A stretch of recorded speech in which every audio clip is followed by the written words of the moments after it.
ডাক, টেলিযোগাযোগ ও তথ্য প্রযুক্তি প্রতিমন্ত্রী জুনায়েদ আহমেদ পলক বলেছেন, তরুণ প্রজন্মের কাছে যদি আমার কোনো ভুল হয়ে থাকে আমি প্রকাশ্যে ক্ষমা প্রার্থনা করছি।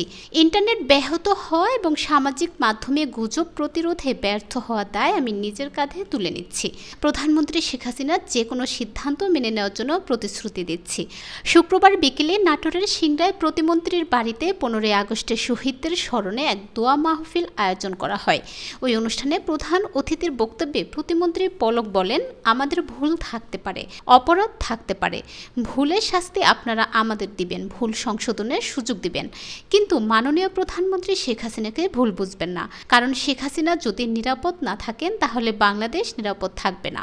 দেশব্যাপী ইন্টারনেট সেবা ব্যাহত ও সোশ্যাল মিডিয়ায় গুজব প্রতিরোধে ব্যর্থ হওয়ার দায় স্বীকার করজোড়ে সবার কাছে ক্ষমা চান প্রতিমন্ত্রী। এ সময় তিনি বলেন, যদি আমাদের তরুণ তরুণীরা, ছাত্রছাত্রীরা, ভাই ও বোনেরা মনে করে দেশব্যাপী ইন্টারনেট সেবা ব্যাহত হওয়ার জন্য কেউ দায়ী, সেই দায় আমার। টেলিযোগাযোগ ও তথ্য প্রযুক্তি প্রতিমন্ত্রী হিসেবে এসব দায়িত্ব সঠিকভাবে পালনে ব্যর্থ হওয়ার জন্য যদি কারো শাস্তি হয় তাহলে তা আমার হওয়া উচিত।